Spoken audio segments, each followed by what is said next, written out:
for having me. As you can see, we have some AV challenges, but we'll see if the machine will do what I want it to do.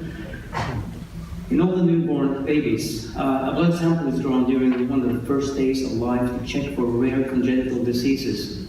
And if one of these is found, treatment can begin immediately to avoid damage that might otherwise render the patient incapable. The first such disease was discovered by my grandfather, E.S.PKU. During the winter of 1934, in Norway it is called følgesykdom. The rest of the world calls it phenylketonuria, or PKU for short. Worldwide, roughly 1 out of 15,000 babies have this condition, but there is considerable geographical variation. Each year, approximately 60,000 babies are born in Norway, 4 or 5 of them with PKU. In addition to severe mental retardation, the patients are agitated and restless, have rigid postures, often epilepsy. Some of them will never be able to walk or speak. They are incontinent and have eczema, as well as a peculiar odor. They eventually become so compromised they have to live in an institution. Untreated, this is a tragedy to the affected family and a great economical burden on society. However, if diagnosed in time, it is possible to totally avoid this disease's crippling effects and lead a totally normal life. Excellent reviews of this disease can be found in genetics, biochemistry, and treatment on the internet. I will take the opportunity to give a slightly more personal account. Asbjørn was already retired when I entered the scene here in 1960, ready to be Christian. My grandmother Geir is holding me. My grandfather is in the background. And here I sit on the lap of greatness at his summer house in the southern part of Norway that he bought after retirement. He would love to spend time here and work the soil, maybe bringing him back to his own roots. And his own roots, they were just about 1 hour and 20-minute drive north of where we are right now. One of his earliest childhood memories from growing up at this farm was when he was carrying an armful of logs across the courtyard and his mother stopped him and told him, "Boy, you are 5 years today." That's all that was made out of a birthday in those days. This is about 125 years ago, as he was born on the 23rd of August, 1888. Since he was the youngest, Asbjørn's assignment was to be a shepherd all summer. In addition, he would help during the harvest. Perhaps this is why he liked winter the most, because that is when the children were allowed to go to school every second day. He went to a small schoolhouse where all the children were kept in the same classroom. He cherished his old schoolmaster, and he was very fond of reading. It is said that he read his way through all the books in the school. And having thus proven himself a good scholar, he was allowed to attend high school, which was not usual for a peasant boy in those days. He had to move to the city of Trondheim, which was only possible because his oldest sister was already married and lived in Trondheim, so he could stay with the family. But every summer, he had to come home and help with the harvest. That journey almost cost him his life one time as he traveled on a homemade bike across the mountain, taking the shortest route possible, of course, right through the railroad tunnel, and the train came. There was a little recess he was able to hide in, so he came away from it unscathed. But that was not the only danger. He contracted tuberculosis, and the doctor prescribed for him to go home and cure for 1 year. And he added, "You can come back next year if you are still alive." He finished the next year in good health, and his next desire was to attend Trondheim Technical College, which had just been opened the year before. And this was somewhat reluctantly accepted by his father. He graduated there with a chemistry major in 1916. Back at the farm, he told his parents he wanted now to study medicine. His family thought this quite a bit excessive. But with the help of his brother, Asbjørn was able to convince their father There were 2 farms, and the brother would take care of both of them. So Asbjørn could move to Oslo, and while studying medicine, he earned his living by tutoring other medical students, and he also worked at the Department of Physiology, studying oxygen uptake in muscle, working muscle. When he graduated, he was 34 years old, and he was employed at the state hospital. This is a bit many portrait photographs, I realize that, but there's about 1 every 5 years now that can pass. That was the norm at that time. He received a grant from the University of Oslo and later a Rockefeller grant, which made it possible for him to travel and work in a larger setting. He made several trips to the US. He worked at places like Johns Hopkins, Yale, Harvard, and even visited the Mayo Clinic. He also conducted research on oxygen uptake during exercise, and he was invited by a biochemistry professor, Lawrence Henderson, to participate in an expedition to study oxygen consumption at high altitude. This photograph is from a lab in the Rocky Mountains. But they wanted to go as high as possible. The highest possible altitude was 5,000 meters, 16,000 feet above sea level, and the last part of the way they had to carry all the equipment themselves because the mules were not able to carry on. Things were not made easier when their tent blew away in a storm. When he spent time at Mayo and Harvard, he laid the foundation for his doctoral thesis on the mechanism of ammonium chloride acidosis, where he demonstrated the kidney's ability to produce ammonium to rid the body of excess acid. As a true scientist, and according to the Times, he used himself as a guinea pig, and he would report, "I felt a difficulty in breathing, nausea, and itching of the skin after ingesting ammonium chloride."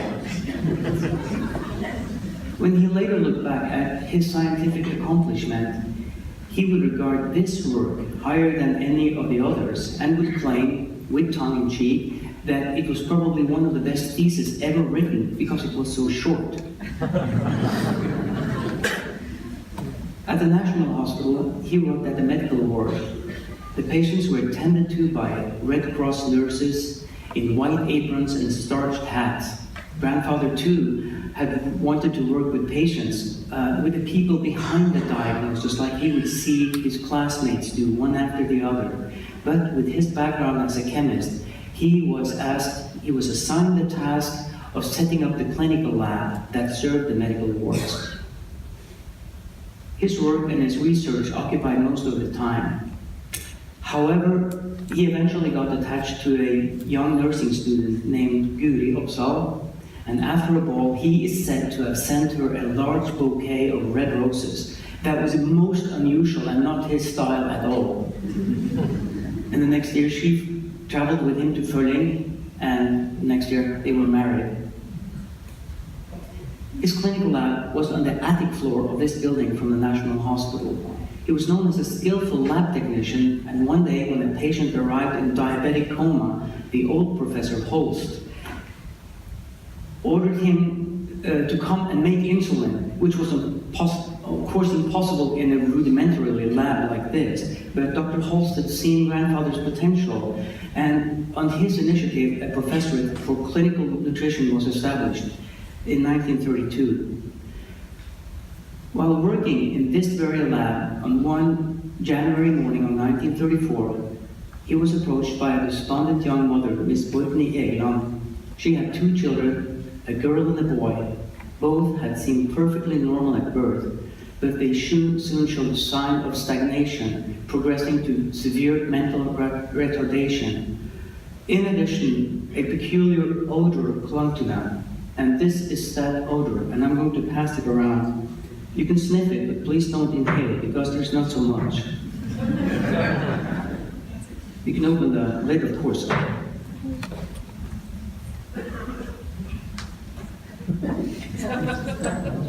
Their father, Harry, he was a dentist. He suffered from asthma, and his attacks were aggravated by the children's odor. The young couple had already sought advice from numerous doctors, and the boy had even been admitted to the National Hospital for observation, but no one could explain their condition. I would like Borgny to state this in her own words, if we can make this work. Vi var svært unge og lykkelige, liksom hele verden, nygift min mann og jeg, og hele verden lå åpen for oss, følte vi, og enda bedre, morsommere var det da vi ble født, og alt fungerte sånn som det skulle, alt var strålende. Men så viste det seg at hun ikke ville begynne å gå, ikke før hun var 14-16 måneder. Men når hun først startet og begynte å gå, så var det nesten ikke til å stoppe. Men så fikk vi henne ikke til å snakke, men da hun var 2 år, så begynte vi å vente at nå skal det komme. Men det ble bare noen få ord og så videre. Så begynte vår gang til leger for å høre hva det kunne komme. Og de bare trøstet oss og sa at det retter seg da, hun så sprek. Så det blir nok all right. I apologize, this was in Norwegian, of course. This was an interview that was made during the 50th anniversary of this discovery of this disease. And she says, we were a young couple, the world lay at our feet, the world lay before us, and it was even more beautiful when we got a young daughter. And then she goes on to explain how her daughter started to fall behind and eventually developed this retardation.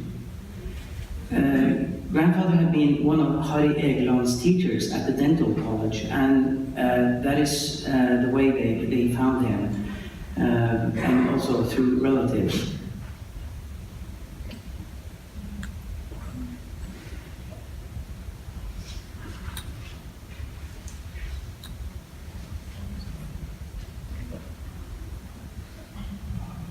This is a very interesting machine. By the time she approached him, he had destined himself to a course of lab medicine. He did not have clinical practice or see patients, but he would never turn down anyone who sought advice. He told the mother he didn't think he could be of much help, but he could, of course, examine her children. Aside from the mental retardation he found, little apart from a slightly skewed composure, fair skin, restlessness, and eczema, but the examination would not be complete without urinalysis. Because of that special odor, he suspected they might have a chronic infection of some sort. And one of the routine analyses was to do a Gerhardt's iron chloride reaction as a test usually to detect diabetic ketoacidosis and certain other conditions in the urine. The historical action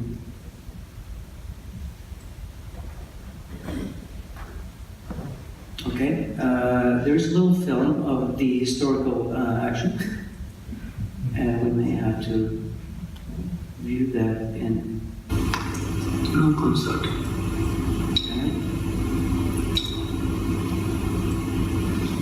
Yeah. I'm sorry, you cannot see it.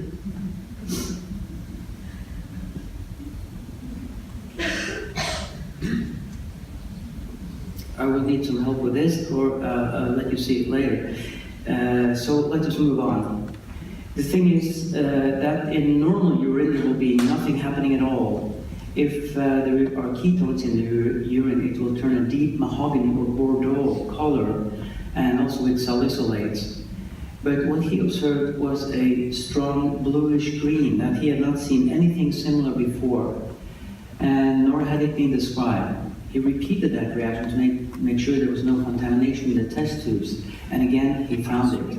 There was another peculiarity though. Left to sit, the green color started to fade within minutes and was almost gone within a quarter of an hour. So his first question was, is this reproducible?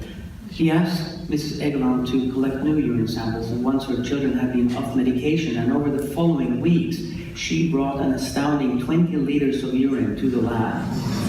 And that must have been hard work, especially considering her kids were not able to participate or to help in the process. To identify the substance then, he saturated the urine with sodium chloride, acidified it, and extracted it with ether. Next, he teased the substance back into the water phase with sodium carbonate, and he would always know where his compound was because of the green reaction. But suddenly it faded and he was left with a black spot at the bottom of the test tube.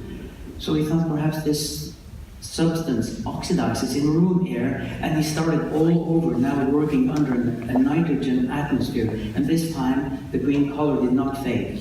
And he was able to purify a crystal with a constant melting point, which is a probable sign of purity.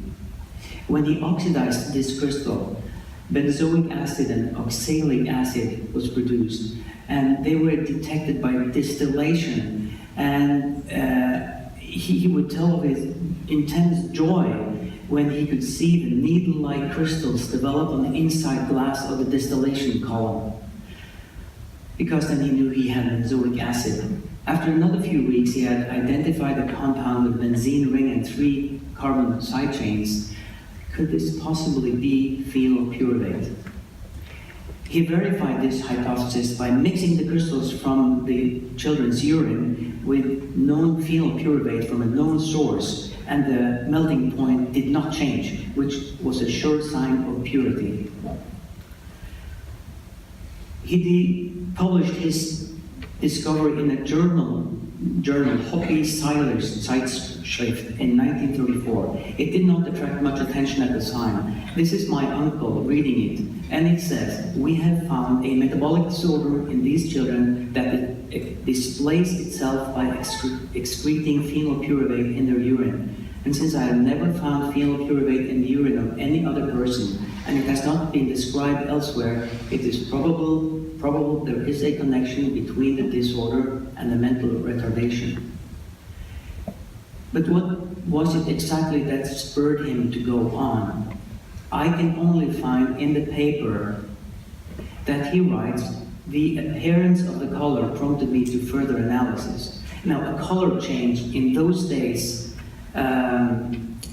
meant very, very much to a chemist. Today we just stick the sample in the machine and we get the reading in the form of a number. But the color change was very significant. But I believe it was also a combination of his education and personality that made a difference between what could easily have been passed as a spurious observation and a novel scientific discovery. He was working alone and he had no grants during this time. He had the advantage of his chemistry background, but he must have been impressed with Borgny Egeland's persistence, and I think he must have pitied her family. He had good reason to identify with them, he himself having a 3-year-old perfectly healthy daughter at home, who was later to be my mother. It was an intense period of hard work, and talking about hard work, some years earlier, when he catched a ride from a farmer on his way back from Trondheim, the farmer asked him, "What are you working with?" Asbjørn told him he was studying at the university, and the farmer would reply, "I can see that from your hands that you are not working." The next year, he was called to his second professor, at this time at the newly opened veterinary school, where he spent the next 20 years of his life, the most happiest working years, with his atmosphere of agriculture, biology, medicine, and teaching, which he really loved. And it enabled him to keep working on his discovery, because there were so many questions to be answered. Was this the only siblings where this reaction was found? Could there be other mentally retarded children with the same? To answer this, he visited homes for the mentally retarded children in the Oslo area, and he collected urine from 430 children. He found 9 more patients in addition to the Egeland siblings, so now he had 11. Among those were 4 pairs of siblings and 3 parents that were already close relatives. So the next question would be, could this possibly be an inherited disorder? But to find that out, he would need more samples. So he teamed up with a professor in genetics, and they had a medical student who traveled all around the country and to get urine samples. And eventually, they had sufficient number to find out that this was present in, that this was indeed an inheritable disease. It was very uncommon in the population, but in the institutions, about 1 out of every 40 child had it.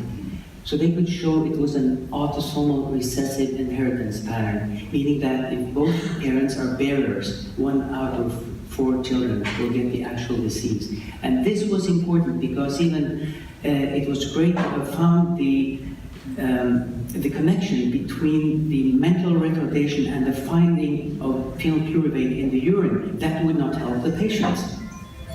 But finding an inheritance pattern could give room for genetic counseling. And talking about counseling, people would often come to my grandfather for advice. He used to say one should never give a person advice without being asked. I must have been the exception to that rule, though. He had this summer house that he had purchased, and here I'm sitting between him and my grandmother. I was so proud that I had learned to swim, and I had just made the 150 yards across the little bay where the summer house is located.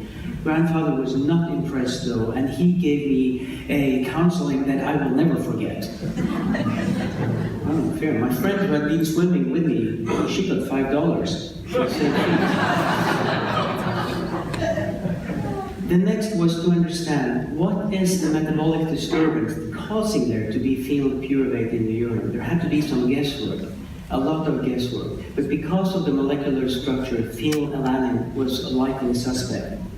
Normally, phenylalanine is hydroxylated to tyrosine, which is a precursor of other important molecules. But what if there was a block in this conversion? And instead, the excess phenylalanine might be deaminated to phenylpyruvic acid and then excreted in the urine. Grandfather suspected his patients lacked the ability to metabolize phenylalanine, whereas normal persons could metabolize large amounts. What about the carriers? Maybe they would be in between.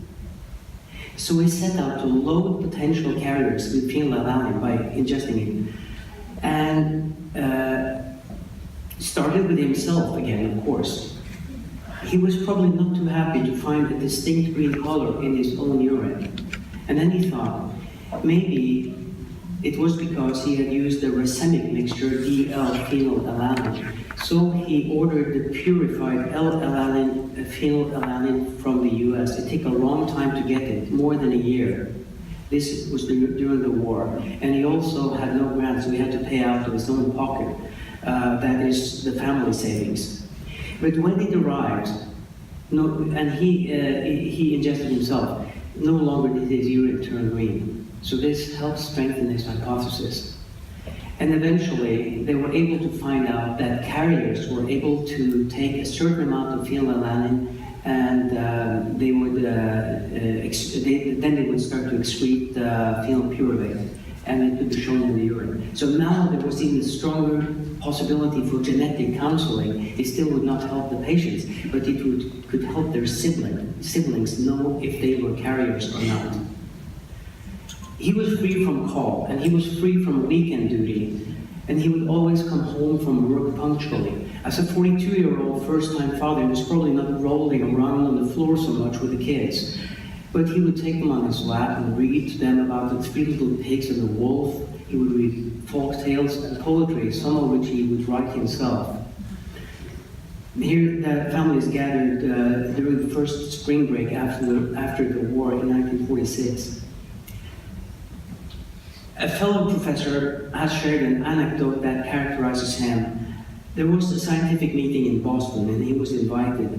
In the car were several others who were going to the same meeting. Full of enthusiasm, one of the other passengers started talking about this great discovery in Norway of phenylketonuria that had impressed him greatly.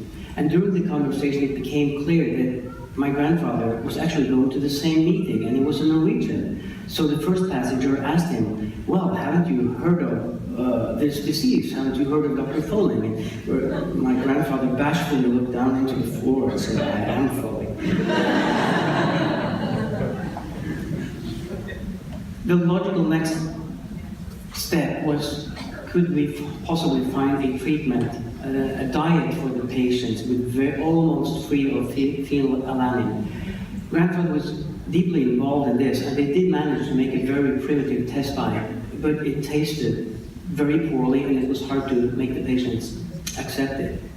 And also, it became apparent that the brain damage was irreversible after only a few weeks. So, but the patients would be calmed somewhat, their eczema and their restlessness would be better. The first successful diet was made by Dr. Horst Pickel from Germany in 1953. Grandfather was very happy to see it work in his patients. Before blood screening was common though, this disease could only be diagnosed in families where one child was already affected. So in a way, the first patient in each susceptible family would be sacrificed to the disease before one could prevent additional cases in the same family. But now with universal screening, all newborn babies get a chance to be discovered. Reluctantly, he left the School of Veterinary Medicine after 20 years because he was called to his third professors now to organize a new clinical lab in the National Hospital. He accepted this because he thought he owed this to his medical background. But when he retired in 1958, he still kept a small office at the veterinary school. In 1962, around the 1960s, his work started to become better known, and in 1962 he received the Joseph P. Kennedy Jr. Award during a ceremony at the White House, which is presented for research on mental retardation. As you can see, typical for his expectations, he had not recognized the significance of this occasion, and he showed up in his gray suit. From the foundation, he received this crystal piece with the great Seraph Raphael, mightiest of angel and patron of science and healing, engraved on it. And this still adorns the mantelpiece in my mother's home. He received several other honors and medals in Norway and abroad. But the one thing that touched him more than any of these was a telegram from Borgny Elgjo, without whom his science would never have been placed on this track.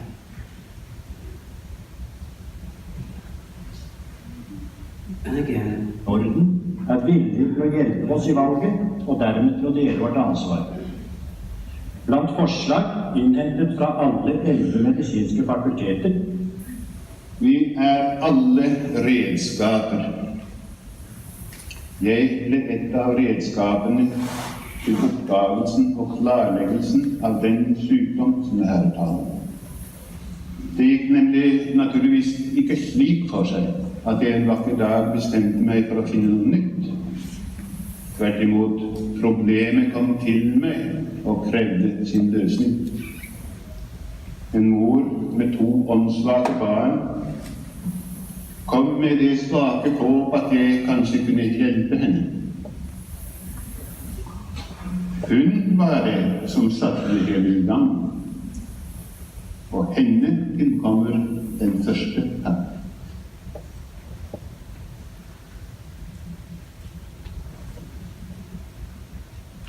So this is what it said. She's the one who started it all, and the first gratitude is due to her.